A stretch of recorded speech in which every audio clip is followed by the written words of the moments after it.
Welcome back, ladies and gentlemen. Welcome back to this week's edition of the Sunday Wire. I'm your host, Patrick Henningsen. We're streaming out live on the Alternate Current Radio Network and also at 21stcenturywire.com. Thank you so much for joining us for this live broadcast again. And what an incredible discussion with former British ambassador to Syria, Peter Ford. We hope that you got some insight there. Of course, Peter's just general reactions on the Middle East, on the geopolitics, on what's been unfolding, especially over the last 24 hours. And we're going to bring on another guest to discuss this. He is a geopolitical analyst of sorts, but many other things indeed. He's also a historian.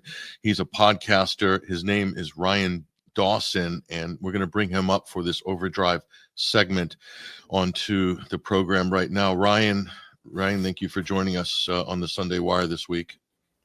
Hey, it's been a volatile 24 hours.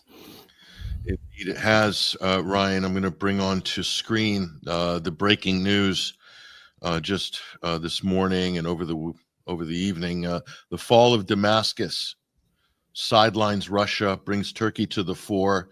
This is the MI6 line by The Guardian here. So that's what they're saying is Moscow's top diplomat reeled in Doha. His Turkish counterparts appeared to know he had the upper hand. So the Game of Thrones in the Middle East and beyond. So I think one of the things maybe we can talk about, Ryan, is your reactions of what's happened. What do you think is going to unfold now? There's a lot of, let's say, unstable pieces on the chessboard as we speak. As soon as they reinvaded Aleppo, my heart sank because I knew that Syria had been weakened for years and years with a broken economy and sanctioned, and a lot of their land and resources annexed or looted from the first long war from about 2011 to 2018 or so. They never really recovered. They couldn't really even fight a militia, and that most of all, they couldn't afford to pay the salaries of the soldiers. So those Tiger Brigade and all these fighters from before that were able to fight off invaders from over 100 countries, that wasn't going to be there. And the way they rapidly took it, and they went to Hama, there was a little bit of resistance north of Hama. And of course, the Israelis came with their airstrikes. It was broken. And you could see the officer class just seemed to walk away. And so the SAA was retreating. They just didn't have the means to repel this in any city. It took only about 11 or 12 days to take all the major cities in Syria outside of Rojava. And finally, Damascus today. With Assad having to flee the country. It was shocking, but yet you could foresee it as soon as it started. I knew this is it. And a lot of people were relying on, what about Russia and Iran? What exactly would you like them to do? If the boots on the ground, if the main Syrian army can't even afford to pay them. Some of them are buying their own bullets. What do you expect to happen? And Russia did do some airstrikes. So did the SAA. That's about all that was left.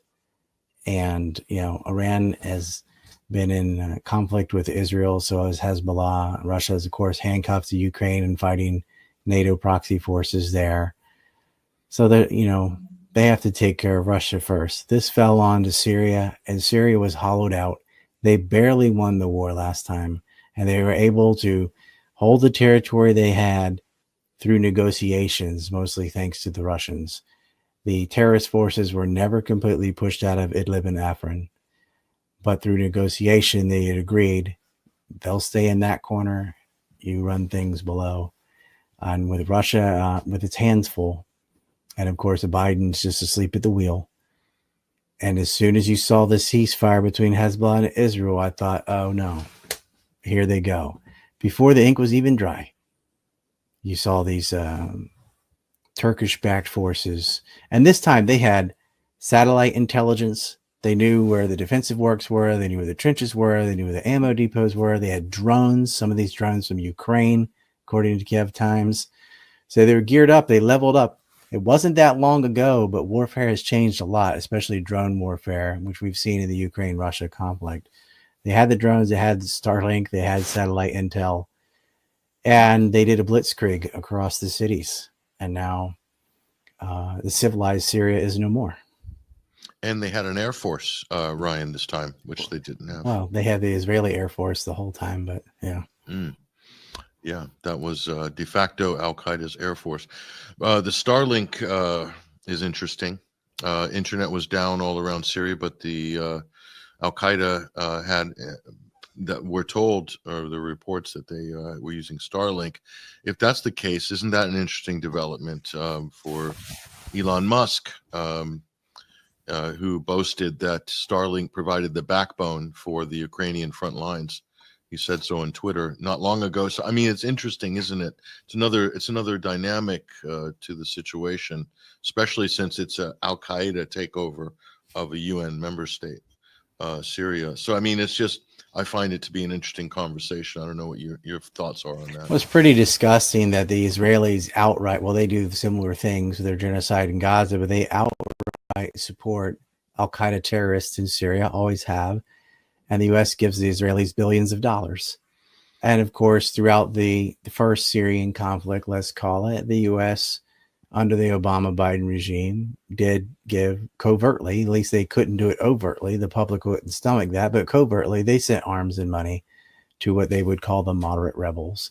But it was HTS and Ral al-Sham and the rest of these groups and the Free Syrian Army. And these people just change hats. It's the same people in the same groups often. And we knew that.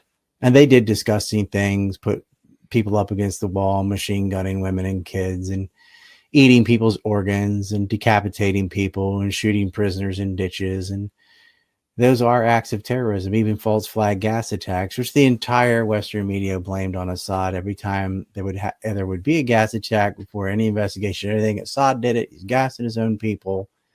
Reminiscent of, what they lied about with Saddam Hussein and WMDs, and he used them on his own people, and he had torture rooms.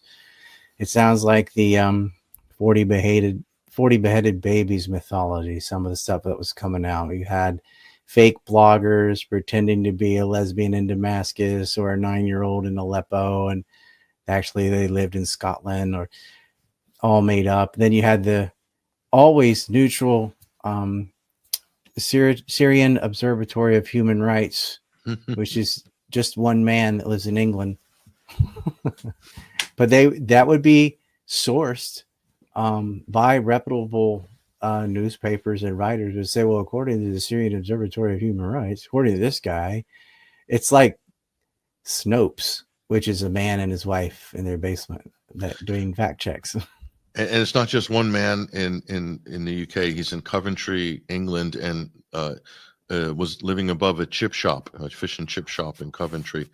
So maybe he's moved out. He's moved up in the world because of the Syrian Observatory of Human Rights. But yeah, that is the sort of anti-regime source for all data, methodology unknown. But there you are. I'm going to bring this back up on screen, Ryan. Here, fall of Damascus, sidelines Russia. You can already see the blame game is going on. Those who supported the axis of resistance are now, there's a lot of rumors going around, conspiracy theories, accusations that Russia has thrown Syria under the bus, that the Iranians have thrown Syria under the bus, that the axis of resistance has collapsed because the partners didn't do enough to help Syria. So this is invariably what's going to happen in a situation like this, Ryan. Your thoughts? Well, Russia. It reminds me of the coverage of Matt Gaetz. Matt Gaetz is a congressman from Florida. He was set to be the attorney general. They decided not to confirm him, and this scandal came out. But all the newspapers about Joel Greenberg, the guy actually guilty of sex trafficking and actually guilty of messing with a minor, would say Matt Gaetz' friend, Joel Greenberg associated Matt Gaetz. They all had Matt Gaetz in the title for some reason. And all these are going to have Russia in the title.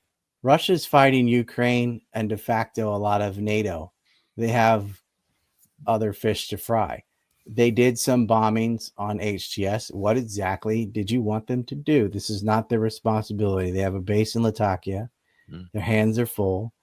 And look, HTS, with Turkish backing and with Israeli airstrikes, did a lightning fast campaign against a completely demoralized and underfunded Syrian army. Half of the country has been annexed by Kurds this whole time, stealing revenue. Well, it was like a loose tooth. It was just waiting to be pulled out. There isn't much Iran or Russia could have done. They could have made it last another couple weeks, but you have to have boots on the ground. They don't need to occupy Syria when they're at war with Ukraine. Iran too. They've taken some economic blows. They're trying to, stay in BRICS and have a deterrency against Israel now. They prove that they can fend off their air force with their air defenses. So why would they tip over the apple cart and get engaged in a land battle in Syria, which is exactly where the Israelis want them, so they can bomb them with their air force, because Syria doesn't have the air defense systems that Iran has. Well, it's going to continue to go on, and there'll be no doubt lots of discussion along those lines, because a lot of people, Ryan, are viewing the collapse of Syria as it's regarded as the sort of backbone of the axis of resistance, the only Arab country that had the steadfast support for the Palestinians, that were opposing the Israeli entity, the Zionist entity in the region. So now that they're gone, now that they've collapsed, that one Arab nationalist beacon, what they call the beating heart of the Arab world, Syria, historically as well, in all the history. It's our second most ancient surviving civilization. That is world history in Syria, and it's going to be destroyed.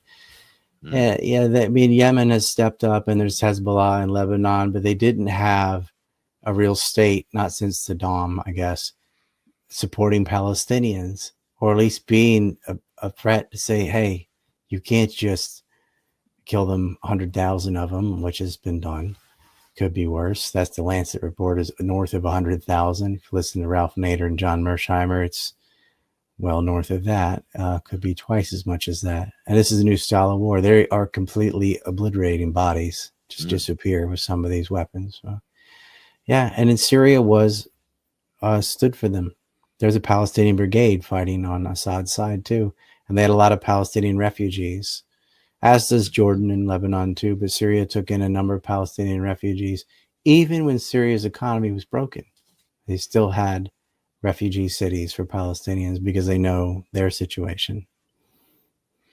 And there was also, just so you mentioned that when ISIS was let loose in Syria in 2014 and so forth, one of the places where now Nusra, Al-Qaeda, ISIS infiltrated a Palestinian refugee camp called Yarmouk in Damascus and turned it into an absolute smoldering wreck. And it ended up turning into a siege situation between the Syrian military and Yarmouk to flush out ISIS. And then this got blamed in the Assad must go crowd as Assad was slaughtering Sunnis, our Sunni Palestinian brothers in Damascus. And this is the sort of rhetoric you heard. And again, to spin up the recruitment to fight the good fight against the fascist dictator Bashar al-Assad, and you can see Assad must go. And this sectarian narrative has really driven a wedge in the Palestinian solidarity. Well, he'd only been president from 2000 to 2012, 13 without incident, without being a sectarian monster. And then suddenly he decides to start killing Sunnis during the Arab Spring, when a bunch of Salafist foreign fighters are in his country slaughtering people left and right. So now he decides, I know what would be a good idea. Let's go sectarian, even though the majority of my nation is Sunni. Who is dumb enough to believe that? Congress. Never mind.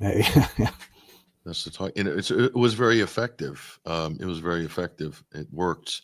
And I think a lot of this stuff, Ryan, is going to wash away. A lot of truth will emerge eventually, but it's just painful, Ryan, that this collapse has to happen to go through that rediscovery period. But we have seen that process happen before. I don't know if you have any thoughts on how this is going to play out in terms of in the narrative sphere. The most recent similar thing, I suppose, was Libya, and they pretty much body slammed that and broke it, and it didn't recover. There's still violence in Libya. The economy hasn't recovered.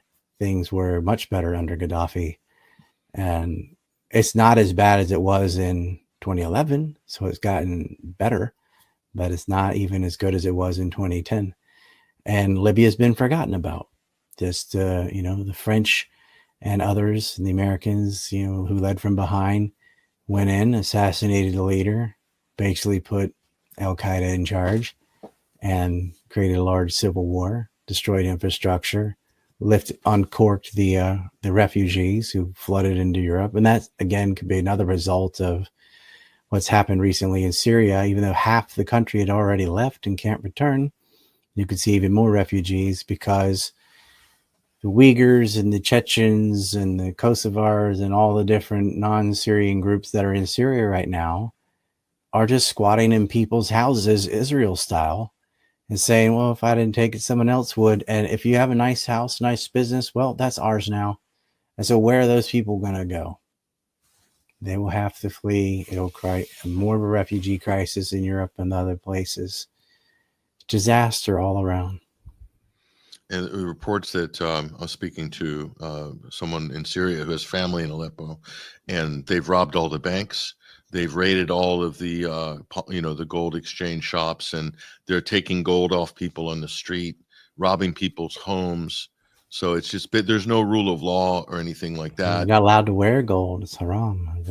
Yeah. So families have no way. The cash is worthless. You need a suitcase full of Syrian pounds because they declared war on the currency, the West, back in 2011. If people stockpiled and then the stores is closed, and they had nothing, and they won't be. There's no delivery truck coming tomorrow to fill up the store. Once it's out, it's out. That's it. It was one time, and they're done because terrorists own it all.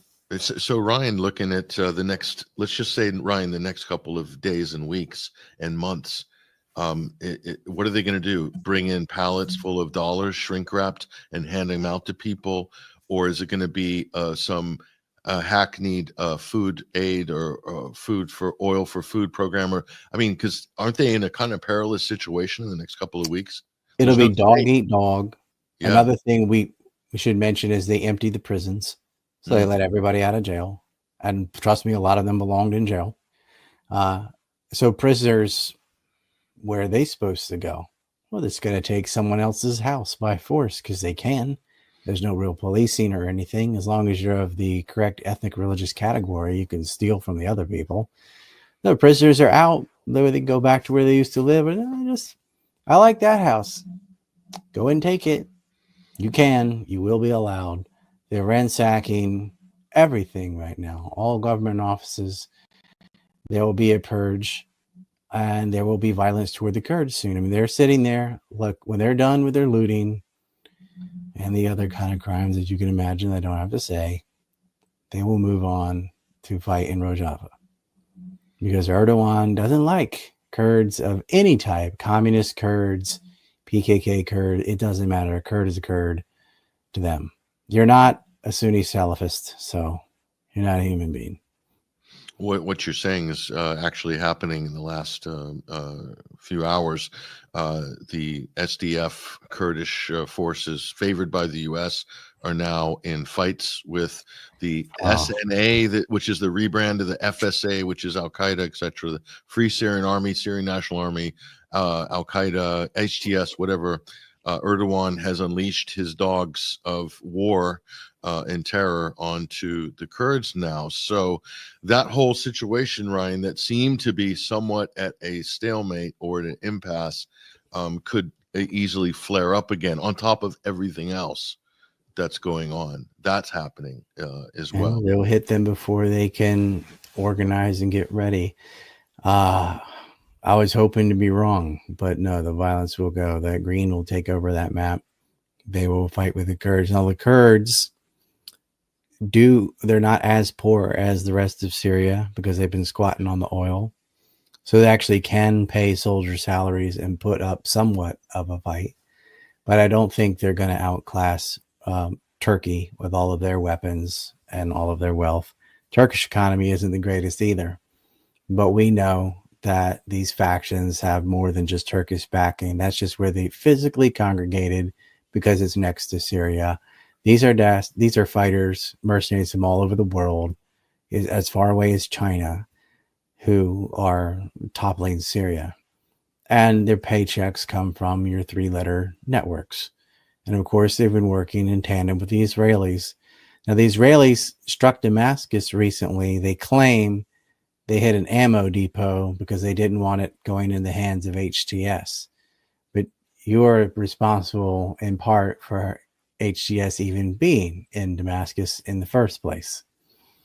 So they're worried about what will happen because they're kind of using each other, sort of enemy of my enemy, but I'll deal with you later type of thing. But Israel looked at it and they said, Hezbollah is a threat to our regional ambitions. They won't let us ethnically cleanse Palestinians. And the Salafists don't care. So we'll back them. And they have.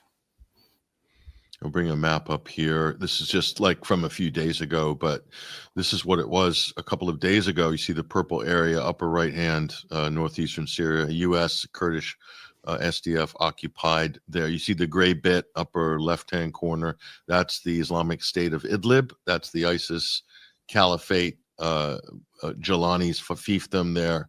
Al-Qaeda, ISIS occupied Idlib. The yellow areas at the top, Turkish occupied by Erdogan. He's planning to take territory gradually there. In the middle was the Syrian government controlled area, in the little blue area there with the Jordanian, Syrian, Iraqi border, Al-Tanf. This is where the U.S. Are there, as well as they've got ISIS on a leash down there. So I'm going to ask you this, Ryan. Knowing what you know about ISIS and where they come from, what they actually are, what are the chances that ISIS is introduced, relaunched once again? Is this a possibility? The prisons have been... This is ISIS. They're just not waving the black flags. It's a rebrand. Just say HTS. It's the same ideology, the same theology, if you want to call it that. It's the same thing. This is Al-Qaeda. This is Al-Qaeda in Iraq, in Syria. And bring another. I mean, some of the leadership is the exact same people. They call them Al-Qaeda affiliates. Oh, yeah. Okay, then where's Al-Qaeda? They're Al-Qaeda. It's just interesting because Trump put a tweet or a truth, whatever they called on Truth Social, but basically saying we don't need to be there. The U.S. let Syria to Syria and whatever. It's easy to say. Let's not be involved. But we are involved. You know, we've been occupying Syria for 7 years. No mention of that in Trump's tweet, but it seems like the ISIS brand, the black flag, if it were to emerge, it would justify continuous U.S. occupation. And it would a U.S. presence, maybe even an escalation, and a little bit of flag waving back home on Fox. You know, the fight against ISIS, Trump leading that fight. I kind of see that as a potential to, if the military-industrial complex want to rope Trump in, ISIS would be a good hook for it, because he's making all these anti-war noises, Ryan, during the campaign. Wants to. And he bragged about getting rid of ISIS. He said, "Well, we beat ISIS already. I did it. That's Did he him." know? Yeah. Did he know? Yeah. So that's what he trades on. So that's part of his identity politically. That's his big foreign policy achievement, is that he claims that he defeated ISIS in what was it, 20? And we did it very quickly. Because it's just he's full of himself. Now, he did ask after he thought he had defeated ISIS to go ahead and pull the troops out of Syria. And they just said, that's nice, lied to him about the numbers and didn't do it. So he did have in mind, I don't want to deal with this. I have other things I want to focus on. He doesn't care about Syria. And he admitted his ignorance. I guess we're giving money to groups and we don't even know who they are. We don't know what they're about. This is irresponsible. Let Russia handle it. Let them sort out their own problems. Get out. He doesn't understand that you're a staunch ally of Israel, who has done over 200 airstrikes in Syria and just this year, more going all the way back, that you are involved. You do have bases. That he shot some cruise missiles in there twice. And then he spoke to Putin and he decided to cut all CIA funding to all the groups. So that would mean all the terrorist groups. And what happened? Assad's forces retook all the territory minus Afrin and Idlib.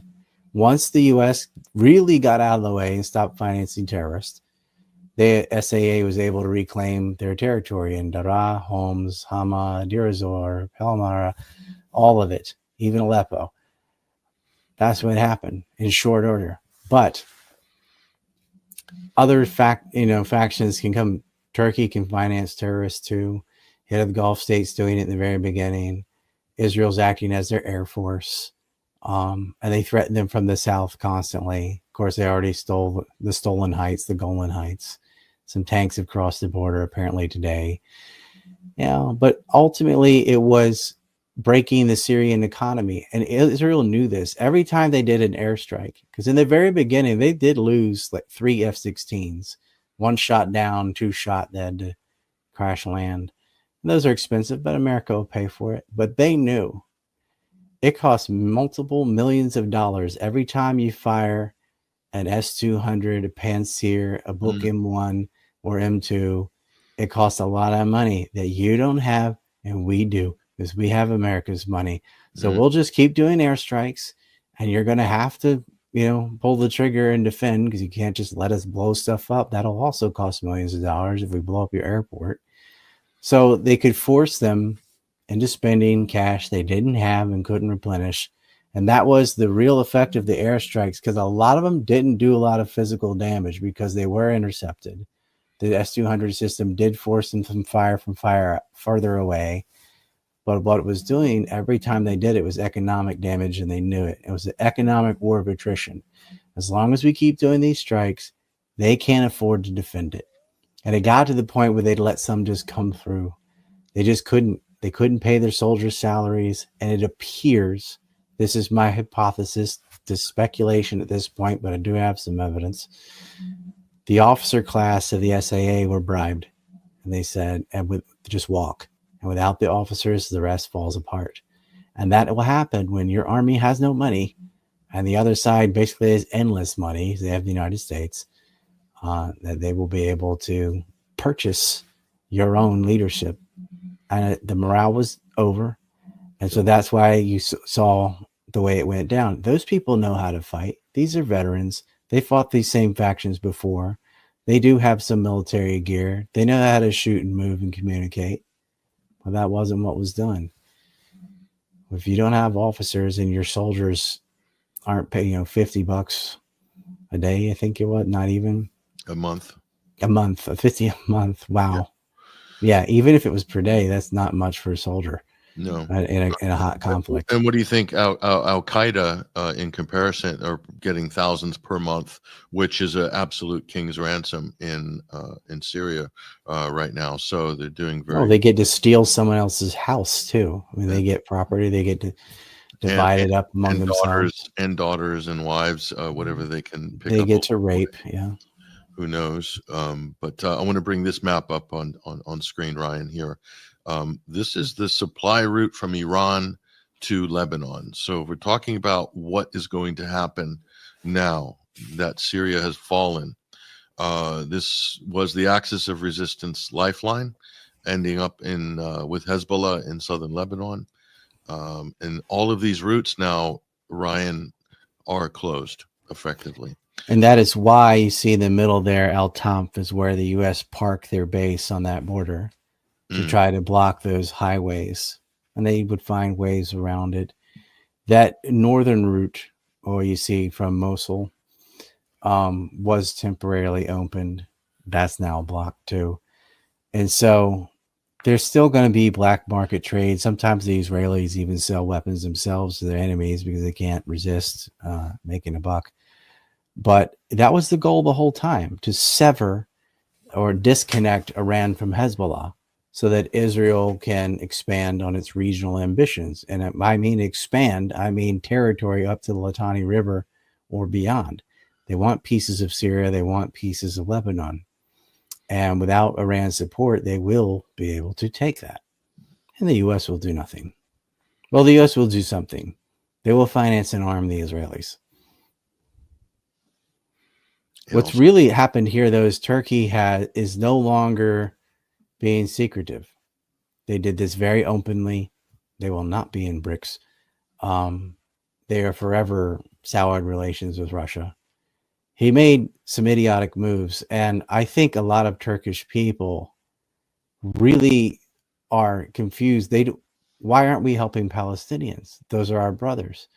They have sympathy for them being ethically cleansed and wiped out. I mean, that's not a debatable subject. Israel's ethically cleansing Palestinians. Rarely in politics is there a pure good, pure bad. This pure evil. I mean, they shoot kids in the head. They're starving people. It's collective punishment. They bomb hospitals. They bomb apartments. Every war crime you can think of, the Israelis have done. They probably invented some new ones. And so the Turkish people wanted Erdogan to cut off oil and gas to Israel, cut off trade, which he espoused in rhetoric through his mouth. But in action, he kept delivering it the whole time. And now they're going to see, hey, you backed al-Qaeda in Syria in league with Israel. And what he'll do is say, well, the real play is to go after these Kurds, you see. And that's how he will commandeer them into his sphere. Oh, because they have ongoing conflict with Kurdish minorities in Turkey as well. And they're going to dump into Rojava, I believe. And the booty of taking Aleppo, annexing Syrian territory. Eventually, that I think Turkey will, at least de facto, and people will say, Ryan, that no, they're not going to do that. But look at Turkish Cyprus. I mean, that's 1973, 74. A lot of Aleppo is in Turkey anyway, physically uprooted and moved there. No, but now they have the new, they have Aleppo. Nobody recognizes Turkish Cyprus, but it still exists. It's a Turkish enclave. So they just took it. I think Henry Kissinger had probably something to do with that as well at the time. But so I think Turkey would be quite happy to do the same with parts of Syria, officially Turkey. That's a high possibility. They know how to operate in that type of ambiguous. They already have a little strip along the north and have had for years of annexed territory this whole time. And they say, well, this is our buffer zone to deal with the Kurds. That's been there. All that yellow right there, you can see. Yep. In the south, Golan Heights, Ryan, Israel has a green light to formally annex it, don't they? They can grab the rest of it. Territory that was reconquered by Assad's father got a portion of the Golan Heights back during Yom Kippur and fighting all throughout the 80s. I mean, this has been contested territory. And of course, Donald Trump declared the whole thing Israeli territory, but just saying something doesn't make it so. But unfortunately, possession is 9/10 of the law. So if you have it, it is yours. You can argue it's not supposed to be, but guess what? It is, because they control it. And they're defenseless. Syria's done. It's over for them. No one's coming to the rescue. It's sad. It's done, and it's done in a way where, wow, Al-Qaeda now controls the entire country minus the part that the Kurds had already annexed.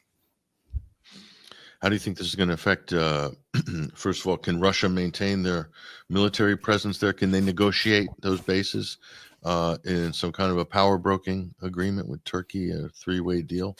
Russia will not want to lose its last remaining base in the Mediterranean for sure. Could they defend it? They could definitely. At the end of the day, this Al-Qaeda force is about 30,000 guys. And Russia does have the means to wipe that out, but they are in the middle of a massive war with Ukraine and NATO, and they don't need that headache. But if push comes to shove, where you're going to try to take that base, you will force Russia to act. And that might be what they want, because it would relieve some pressure on Ukraine for them to have to go down there and deal with it. But ultimately, nothing can save Ukraine. They're just plain short on personnel. So unless you want to get these Al Qaeda fighters to bolster the Ukrainian ranks, perhaps, like, let's go up there, I don't think they do as well, because you're not fighting a country that's broken and economically deprived. You're fighting people who also have satellite data, who also have electronic warfare, who have everything you have, but they have 150 million people. Hmm. And then lastly, Ryan, and we're going to wrap up this segment of Overdrive. I appreciate you joining us. Great to be on your live stream earlier today as well. Iran and Yemen, those other parts of the Axis of Resistance, and Iraq as well. Do you have any thoughts about where things might be heading for those three countries? Well, we have seen ISIS spill into Iraq in the past too, and there are elements there they could recruit from. Iraq is still, sectarian division is alive and well there. I mean, the Iran did push its influence in Iraq through its own Shia puppeteers who favor themselves. They're all guilty of this sectarian nonsense, but they didn't do what ISIS did. But there is, I can see with, enough propaganda and slick commercials, they could get that going too. But I think their first targets of HTS will be the Kurds. Second will be, after enough time of weakening and isolating Hezbollah. That is what Israel wants to get rid of the most. And the idea will be to isolate Iran. Yemen, their economy's broken. They can have an annoying navy, but they're not high on the list of what Israel wants. That's who's calling the shots. And so they will continue to take the rest of Rojava, isolate Hezbollah, try and push them out, or lock them into a ongoing Arab civil war, which would be just as well, so that Israel can expand in the north and finish ethnically cleansing Palestinians in the south. And there is no one who can help them. Iran and Yemen can slow it down, and they can make some consequences, and they can hurt Israel economically, make settlers leave. But unless, there's some there are some things they could do, but those are very big decisions that could go sideways in so many ways. And Gaza just isn't worth it for Iran to risk all that. What you described there, Ryan, almost like shows that how Syria was really the lug nut of the Axis of Resistance. It's really showing now. They knew it too, and that's why in all their policy papers, like, you got, first it was Iraq under Saddam, the Ba'athist threat, Pan-Arabism. They needed that out, and he had Scuds that could reach Israel. He was the immediate threat, but the whole thing, it was like, we gotta get John Kennedy before Bobby, because he's the president. You gotta get rid of Saddam, but ultimately we want to cripple Syria, because if we can cripple Syria, we isolate Hezbollah, we separate Iran and Hezbollah, and we can gobble them up one at a time. Get every Arab on Arab conflict. They wrote about this over and over again, and they openly would just laugh about it, talking to each other. Yeah, we'll use these Sunnis as a battering ram. They're retarded. We'll just throw them in, get them fostering conflict. The fact that there was a Kurdish Rojava, that's sectarian. Why don't you, whoever, sit and sell the oil, and the tax revenue goes to the state for everybody? No, it's for our own little ethnic faction, and that's just divide and conquer. They call it Balkanization, but it really happened in Lebanon before it happened in the Balkans, and now it's happened in Syria. That's right. The model. We have a huge Korea update. Apparently, I just got to get to that later. Oh, that story, man! Today, getting deep. It's getting more and more weird than what we knew. Oh, I'm definitely going to be tuning into what you have to say on that. That's incredible development in South Korea.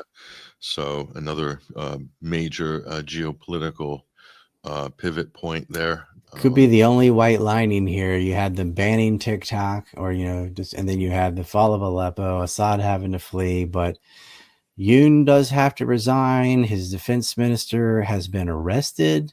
They're going through their phones and things, and it appears this is not for sure yet. But I'll just give you all a little breaking news. that this was not a momentary rash decision to declare martial law, but this was planned many months ago, and they were going to arrest opposition leaders. So he could be tried for treason.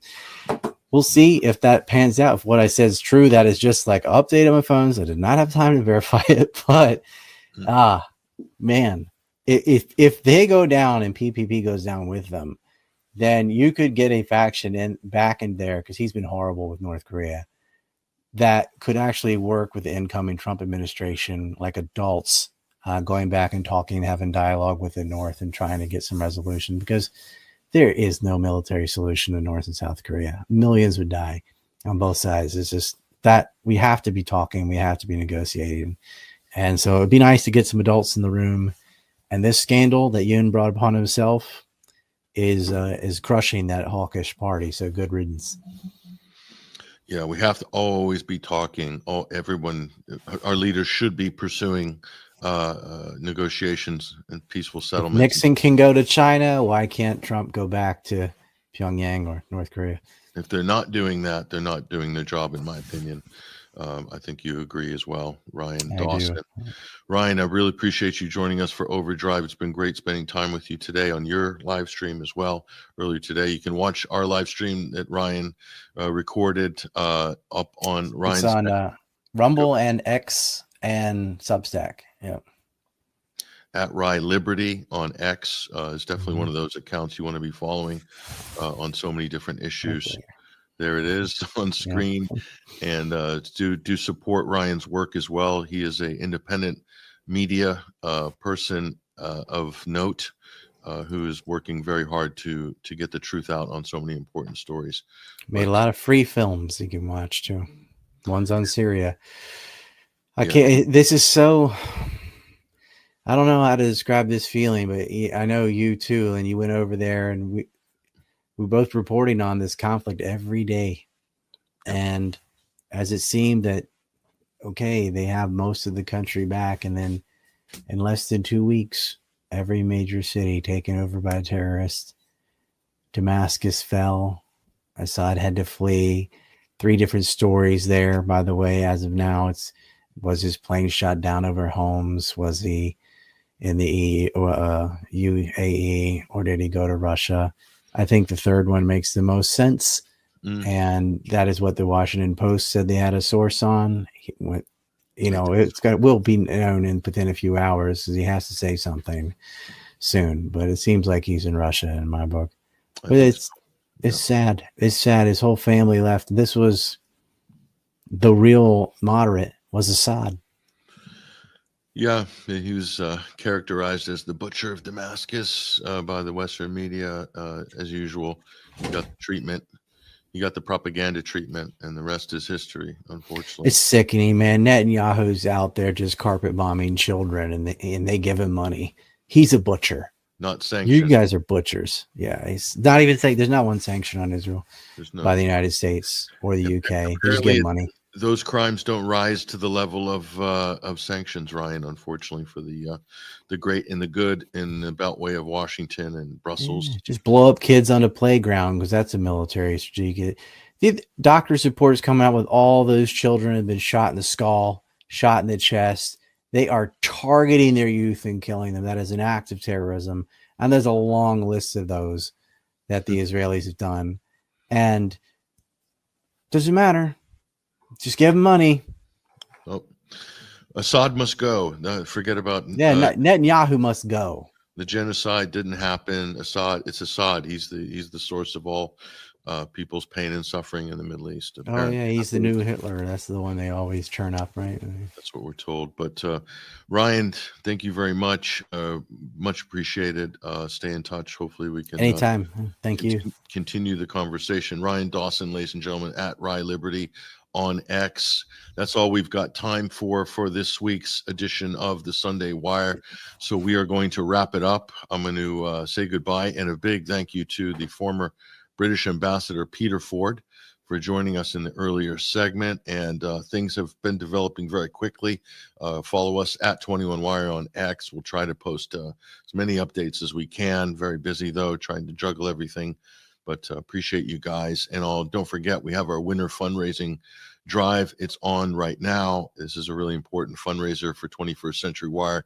This is where we raise the money for the operation for the next 12 months. We need your help now more than ever to bring you our independent journalism or reporting, like the story we did exposing the floods in Valencia on the ground. A great piece of independent journalism by Iada Madurelli.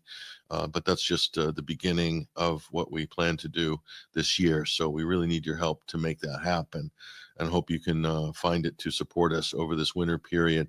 Listen, you guys, we're going to wrap it up now. That's myself, Patrick Henningsen, and the team at 21st Century Wire signing out. Hope you guys are well. We are going to say sayonara. All the best.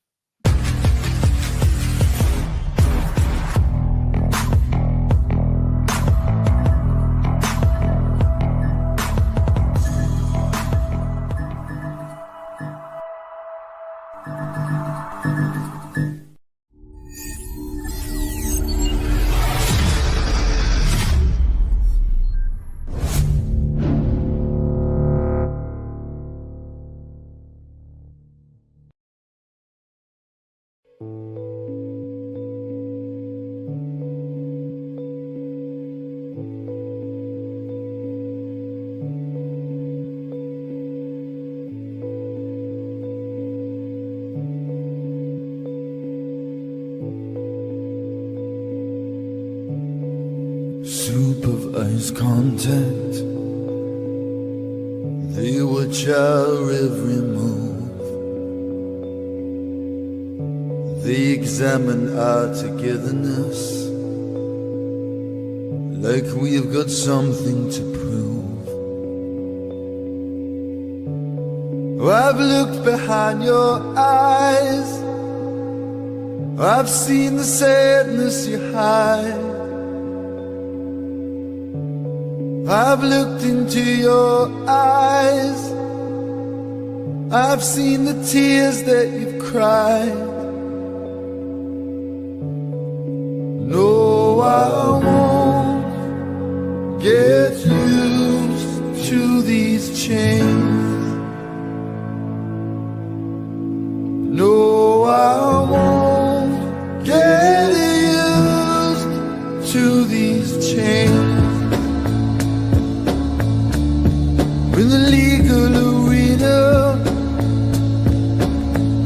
upset theaters are staged. She moves in circles, her cruel games cause delays. From the questions you ask me, like why can't you come home tonight? From the moment you hold me, it's the shortest hour of my life. No, I won't get used to these chains.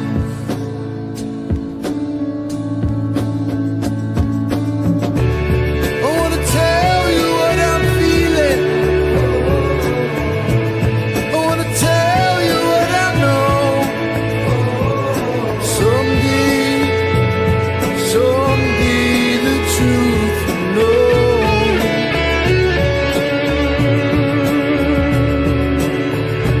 I wanna tell you what I'm feeling, I wanna tell you what I know. Someday the truth will flow. Restricted freedoms, they say I've got to be careful with what I say. Their conspiracy of silence, they think the truth will lead you astray. They say that they're here for you, but they never listen to what you say. They've built walls between us, I will walk through walls to break these chains. I won't get used to these chains. No, I won't get used to these chains.